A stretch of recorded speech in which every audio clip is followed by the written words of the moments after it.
Hello friends नमस्कार। आज video रे आपण मानक स्वागत। फ्रेंड्स देखो जो मैंने संस्कृत शिक्षक प्रिपेरेसन कर गोटे इम्पोर्टाट वीडियो कहीं आज भिडियो रे आम अवरोह विधि आरोह विधि अनेक प्रश्न आलोचना करवा।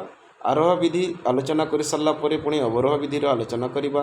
पूर्वर आम प्रत्यक्ष और परोक्ष विधि वीडियो आलोचना कर सारी। तो फ्रेंड्स देखो जो मैंने चैनल को सब्सक्राइब करना चैनल को सब्सक्राइब कर दिंतु एवं वीडियोटी को लाइक कर दिंतु। एवं फ्रेंड्स देखो जो मैंने टेलीग्राम चैनल रे क्वेश्चन आंसर डिस्कशन करने को चाहते डिस्क्रिप्शन में लिंक अच्छी टेलीग्राम चैनल रे जॉइन हो जातु जहाँफल आपण मैंने अनेक प्रश्नर आलोचना करें। देखो फ्रेंड्स क्वेश्चन नंबर 63 रही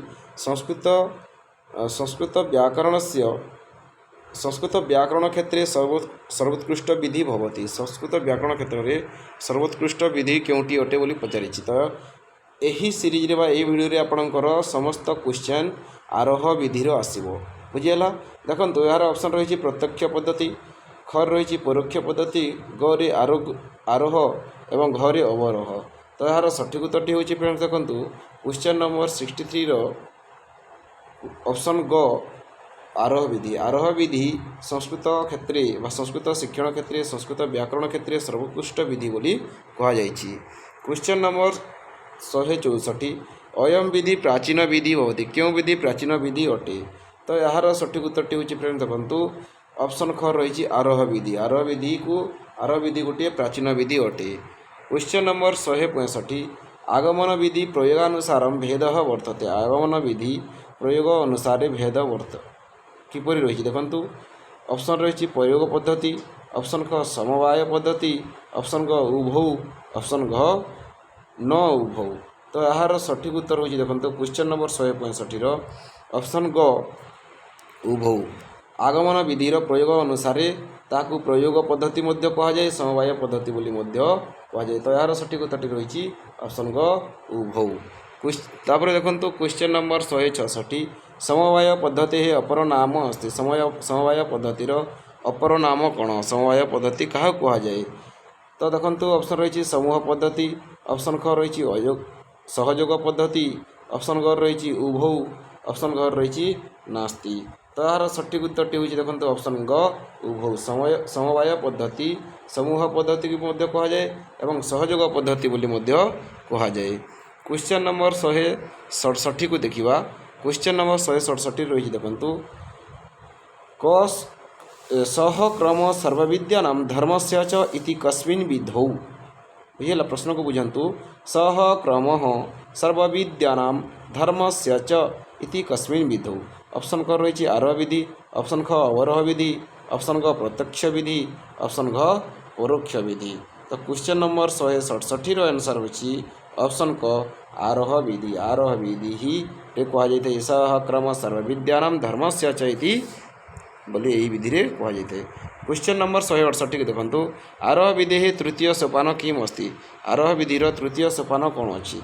आरोह विधिर जो 4टी सोपान रही से 4टी सोपान मध्यरु एठारे कही तृतीय सोपानटी क्योंटी। तो क्वेश्चन नंबर 168 को देखो ऑप्शन रही उदाहरण प्रस्ताव, ऑप्शन ख नियम निर्धारण, ऑप्शन ग परीक्षण, ऑप्शन ग अच्छी निरीक्षण, ऑप्शन घ अच्छी परीक्षण। तो यार सठिक उत्तर हूँ फ्रेंड देखो ऑप्शन ख नियम निर्धारण। बुझेगा तृतीय सोपान नियम निर्धारण करा जाए। क्वेश्चन नंबर 169 जे देखो पचारि सामान्यकरण कस्यापर नाम अस्ति कह निरीक्षण। देखो एठारे माने ऑप्शन टा ऊपर रही सामान्यकरण कस्या अपरम नाम अस्ति। सामान्यकरण कहार अपर नाम अटे? कर रही निरीक्षण, खर रही नियम निर्धारण, घर रही परीक्षण एवं घर रही उदाहरण प्रस्ताव। तो यार सठिक उत्तर हूँ देखो ऑप्शन ख नियम निर्धारण। नियम निर्धारण अपर नाम है सामान्यकरण। क्वेश्चन नंबर 170 कस्मिन् सोपाने शिक्षक सरल उदाहरण ददाति। क्यों सोपान शिक्षक सरल उदाहरण दे था? ऑप्शन क रही उदाहरण प्रस्ताव, ऑप्शन ख उदाहरण प्रस्तुतिकरण, ऑप्शन ग उभौ, ऑप्शन घ न उभौ।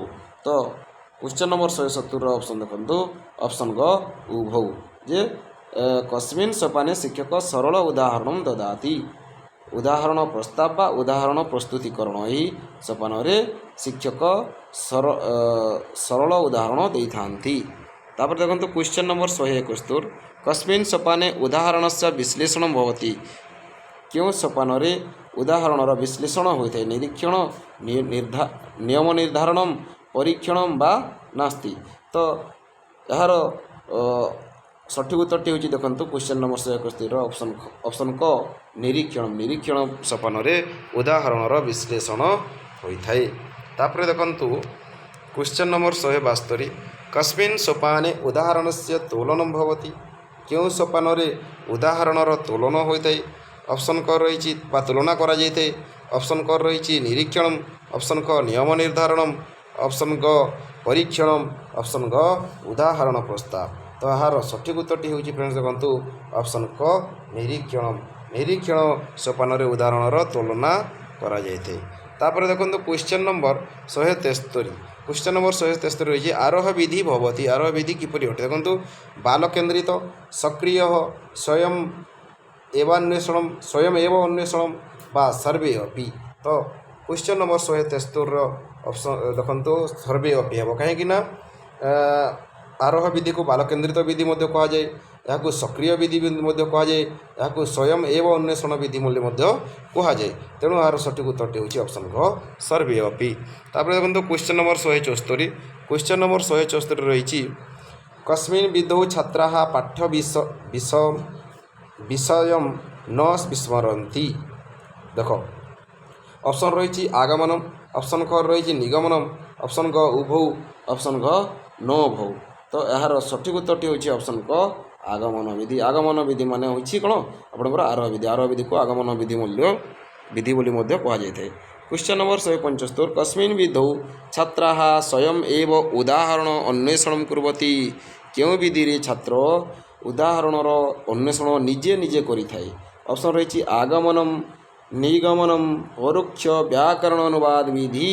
तो यार सठिक उत्तर हे फ्रेंड्स देखो ऑप्शन को आगमन विधि बा आरोह विधि जहाँ कि आम इंडक्टिव मेथड बोली कही था इंग्लीश रे बुझेगा। आगमन विधि रे छात्र माने निजे स्वयं से माने कौन करथांती उदाहरण गुड़िकर अन्वेषण करथांती। क्वेश्चन नंबर 176 रही आगमन विधि दोष भवति आगमन विधि रे दोष कौन रही देखो ऑप्शन रही बहुनाम उदाहरण शिक्षकस्य क्लेश यहाँ गोटे दोष निहाती भाव में शास्त्रागत पद्धत्या विच्छेद ज्ञानार्जन मंद देखंतु ये जो तीनोटी जाक रही तीनोटी जाक हूँ आपणकर आगमन विधिर दोष। तेणु यार सठिक उत्तर हूँ ऑप्शन घ सर्वेपि कहीं आपणकर जो रही आगमन पद्धति रे बहुनाम उदाहरण शिक्षक क्लेश पाई था शास्त्रगत पद्धतिया विच्छेद होता है छात्रगत पद्धति गुड़िकर विच्छेद होता है ज्ञान अर्जन धीरे धीरे होता है ज्ञान अर्जन मंद होता है। तापर देखो क्वेश्चन नंबर 177 आरोह विधि ही केषां छात्राणां कृते अनुपयोगी भवति आरोह विधि किपरि छात्र मानक कृते अनुपयोगी भवति। प्रथम रही देखो प्राथमिक घर रही माध्यमिक घर रही उच्चस्तरीय घर रही नास्ते। देखो ये आप बुझंतु प्रथम प्रश्न को आरोह विधि रे केषां छात्राणां कृते अनुपयोगी बोली कही एटारे उपयोगी कही नहीं अनुपयोगी कही। तो यार ठीक उत्तर कौन है देखो ऑप्शन ग उच्चस्तरीय छात्राणां कृते कहीं आरोह विधि प्राथमिक माध्यमिक छात्र मानक पई उपयोगी होता है एवं उच्चस्तरीय छात्र मानक पई यह अनुपयोगी होता है कहीं अनेक समय अधिक समय लगी था एवं उच्चस्तरीय छात्र माने ताकू माने बोर हो जाता माने प्रथम उदाहरण तापर सूत्र सेपरी माने विलंब होता है यही पद्धति पढ़ाइला समय। तेणु फ्रेंड्स देखो आरोह पद्धतिर एतिकी प्रश्न रही आज वीडियो रे आज एतिकी प्रश्न आपण मैंने जानी था आहरी वीडियो आम आलोचना करवा। तेणु फ्रेंड्स देखो जो मैंने चैनल को सब्सक्राइब करना चैनल को सब्सक्राइब कर दिंतु टेलीग्राम चैनल रे जॉइन हो जातु। धन्यवाद नमस्कार।